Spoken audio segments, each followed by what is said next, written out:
El Evangelio de Tomás. Como ya dijimos en el estudio anterior, la primera edición de Tomás, según The Complete Gospels, se escribió hacia el año 50 después de Cristo, antes que ninguno de los evangelios bíblicos. Hola, mi nombre es Awisa Natán. La historia preserva al menos media docena de alusiones a un evangelio supuestamente escrito por Tomás. Y por cierto, ninguna de ellas refleja ni por un momento la idea de que este evangelio hubiera sido realmente redactado por Tomás, el discípulo de Jesús, o que el documento en cuestión fuera auténtico o antiguo. En la década de 1890, unos arqueólogos que trabajaban en un vertedero en la antigua ciudad egipcia de Oxirrinco encontraron miles de papiros, entre los que había 3 fragmentos del Evangelio de Tomás en griego. En 1945, en otro enclave de Egipto, se descubrió en la biblioteca de Nag Hammadi, entre los 13 códigos encuadernados en cuero que se encontraron en una tinaja, había una copia del Evangelio de Tomás en copto.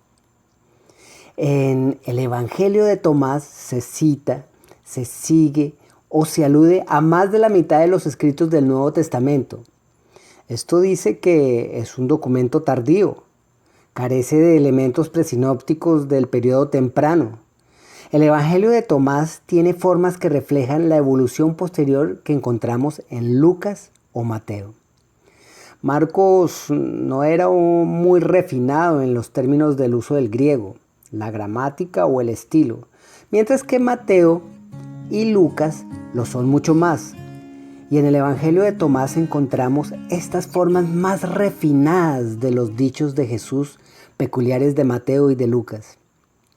Por otra parte, el Evangelio de Tomás tiene también material del Evangelio de Juan. ¿Cómo puede este documento haberse escrito en los años 50 y 60 y aún así tener material juanino que no se puso por escrito hasta la década de los 90? Y las cosas se ponen todavía peor cuando descubrimos que una parte del material que ciertos eruditos creen antiguo e independiente, refleja de hecho un desarrollo sirio.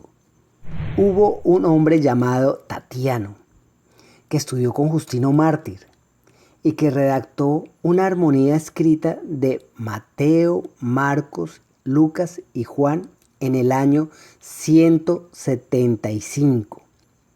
A esta obra se le conoce como el Diatesarón, que significa a través de los 4. Lo que hizo fue fundir los 4 evangelios en una obra y presentarlos en siríaco, de modo que la primera vez que los cristianos de habla siríaca tuvieron acceso a los evangelios no tenían los textos separados de Mateo, Marcos, Lucas y Juan, sino esta forma fundida y armonizada del texto. Al fusionar las declaraciones de estas peculiares formas siríacas aparecen en el Evangelio de Tomás. Es más, un estudio de Nicholas Perrin ha puesto de relieve que el autor del Evangelio de Tomás está también familiarizado con el orden y disposición del material del Diatesarón. Esto significa que este documento se ha de haber escrito más tarde que el Diatesarón, que, como hemos dicho, se redactó en el año 175. Pero es probable que la prueba más interesante sea esta. Si leemos este documento en griego o en copto, parece que las 114 declaraciones no siguen un orden específico. Da la impresión que se tratara de una mera colección aleatoria de cosas que supuestamente dijo Jesús. Pero si las traducimos al siríaco, sucede algo extraordinariamente intrigante. De repente descubrimos más de 500 lemas sirios que conectan prácticamente las 114 declaraciones para facilitar la memorización del Evangelio.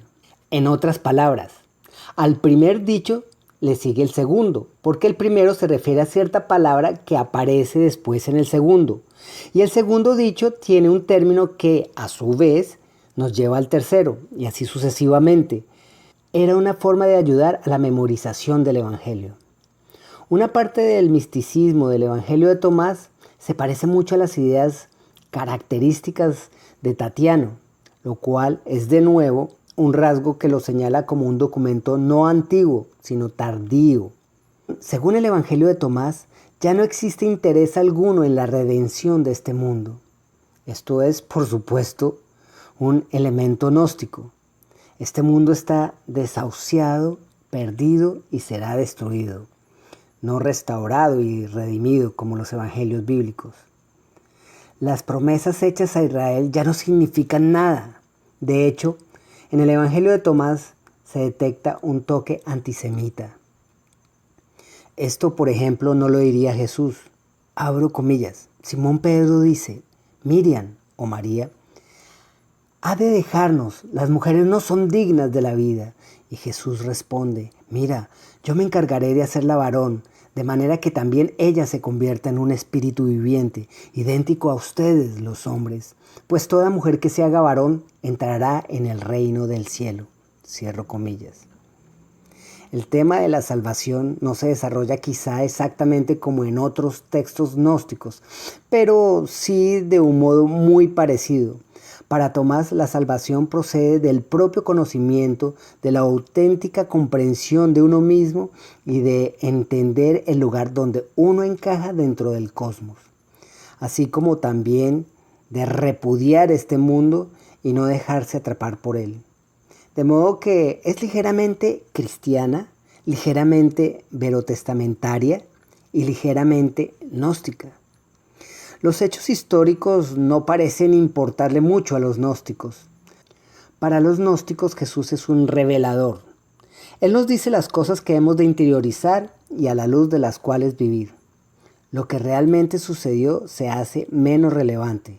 Lo que cuenta ya no es lo histórico, sino el pensamiento. Sin embargo, el seminario de Jesús, que es una reunión de gnósticos, una agrupación de gnósticos, elevó el Evangelio de Tomás a la misma posición que los evangelios canónicos en The Five Gospels, los 5 evangelios.